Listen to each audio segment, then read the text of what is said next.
Everybody, Shane, Seth. Hey. We are here with our market update. Our numbers are out, and we kind of got a cool thing going here. We got TV. We've been doing a lot of research looking at our numbers, and numbers keep going crazy. So this is April numbers that finally came out, and we're going to jump through those. So you want to share what we got going? Yeah, so we're going to take a look at April's numbers first on average price. So let's go ahead and open up average price. We got it up pulled here. We're looking at 750,949, which is up from last month. We were at what, 712, 711? Yeah, if we go to last month, we can see 711, 765. So we're up 38 grand in a month. It's hard for people even to believe that our numbers are going like that, but 38 grand increase in 1 month, that's average. Now, keep in mind, we're going to do a video later in a couple weeks probably. I had a question asked how we pull this data. I'll shoot a Tips Tuesday and we'll walk through that. We'll talk about that at a later time, but yeah, we can see how all this goes. That's only single family residence. So some stats you see are condos, attached properties, single family. All of my data I run off of just single family. So keep that in mind. These are all single family. So my numbers, our numbers may be a little higher than what other agents run or so forth. But yeah, that's single family average is 750. It's insane. Crazy. Do we want to talk about month supply next? Yeah, you want to look at that? Yeah, so we got month supply here. There's your graph for the month supply. Way down here. 0.6. 0.6 is what we're at. Yeah. Down from 0.7. So it's just going down, less inventory. Month supply just keeps going down. Yeah, interesting. It's wild. We're down from last year. It looks like we're down 15% almost, 14%. So inventory just keeps shrinking. Keeps shrinking. Let's jump into active listings. Yeah. So what are we at? 3,386 this month. So again, what was last month? We were at? Last month we were at, it's actually gone up. I'll talk about that in a second. So we're on a slight increase, but if we look at last April, if I can find last April, we were at 4318. So went from 4318 to 3386. Wow, 21% decrease. That's just wild.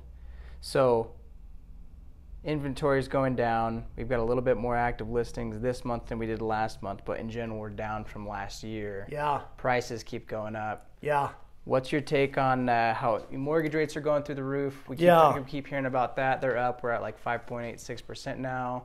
I mean, how's that going to affect average price, month supply, active listings? What's your take on all that? Yeah, so I think monthly kind of market update. Some of these things, it's a guessing game till we get a couple months in and we kind of see what this is going to do to our trends. Right now, all I can say is you can see this active increase just a little bit on our active listings. Pretty obvious. Now is the peak for seller season, so more people are listing now than before. So we will see our active listings grow. A lot of buyers think that's the time to buy because there's more on the market. The problem is you're adding about 30%, let's say, active listings, but you're adding 80% more buyers. So it's actually harder during this time to buy than it is other times. So even though it looks like there's more homes on the market, which there are, you got 10 times more buyers, so it makes it that much harder. Yeah, I mean, prices are going through the roof. We see this graph. I mean, you guys see, I talk about it all the time. This is a 3-year average. I mean, you can go back to the max. It's just, I mean, it's just a constant growth. It's not stopping. And we can see these increases right here over the last 2 years is way more drastic than any of these other times here. So, I mean, I think we're seeing trends still that we've never seen before, and that is massive, massive increase. Part of that is because supply and demand, there's no homes to pick from. And rates have been just lower than they've ever been in history. Part of that is changing now. We have interest rates going through the roof. So fast too. yeah, what did you see rates last year? Gosh, last year this time, I mean, we were down in the low threes, yeah. high twos. Yeah, so high twos, low threes last year. Now we're 100,000 higher on prices, and our rates just went from high twos, low threes to we're in the mid fives. High fives, the projections, we just did those research. What were the projections for like end of year or January of next year? Remember what those were? Fannie Mae was saying 7%. 7%. So we literally in a year and a half went from 2.9 to 7%. And so that makes a massive difference on interest or payments. Yeah. And so that's gonna tip the scale a little bit. Again, people have asked me over and over and over, is that gonna pop the bubble, right? We've done a million of these videos talking about how we're not in a bubble. So no, it's not going to pop the bubble. We still have too many buyers, too many investors. So I don't see that happening. But I do think that when we look, let's go back to just reasonable. I do think that, you know, these numbers here, down on a number, you know, we were probably at 10% increase at that kind of graph. You look up here, it's just it's like twice the growth that we did down here. And so I think, you know, we'll probably see that taper a little bit. We'll see it go from, I mean, we just grew 16.5%. My guess has been that it's going to go to 10, 12. Yep. So I would guess, you know, we're going to finish out this year strong.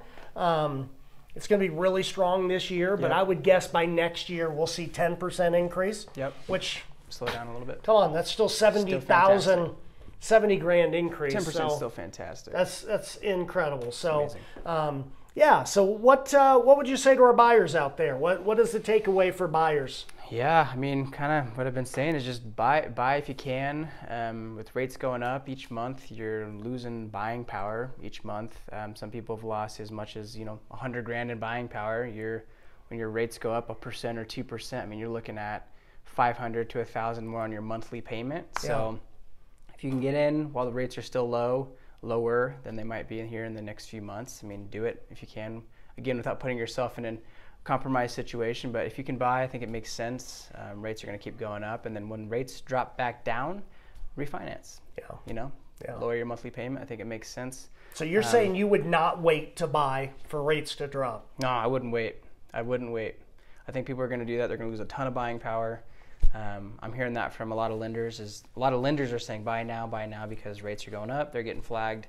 I think it just makes sense to buy it earlier than to wait to the traditional buyer season, because rates are going to be, who knows, in 6.5%, 7% by the time it's October, November. Yeah. Who knows? You'll be $1,500 down on your down payment already. So might as well make a move while you can. We're talking to a lot of investors. We're working with a lot of investors now. I mean, that's a big thing that is a part of our business is investors. What would you say to investors?